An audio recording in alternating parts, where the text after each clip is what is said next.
ปลูกพักจนแบบ2 ปีจังได้ขายทุกคนจ้ะปลูกแต่ปี2025เดือน11วันที่23เนาะจนหอดวันที่1 2026จังได้ขายโผดใบเนาะ2 ปีจังได้ขายสิเอากำไรมาอยู่ซ้ายละคันเป็นแบบนี้โอ้หยอกทุกคนเด้อทั้งเบิดนี่แม่นน้อยซื้อมา45 โลเนาะที่เป็นหัวน่ะเดี๋ยวน้อยสิให้เบิ่งอีกมันมีอีก3นานที่น้อยเอาไปปลูกมันจะหน่อยกว่าซุ่มนี่น้อยนึงเนาะไปเบิ่งน้ำกันนี่อยู่เบื้องนี่เลยซุ่มนี่ก็คือหน่อยยังหน่อยอยู่นะ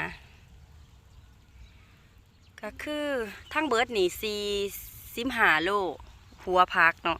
แล้วเป็นต้นมันจะถึกจาก100 โลวันที่3น้อยจะมาโลกแล้วก็สิ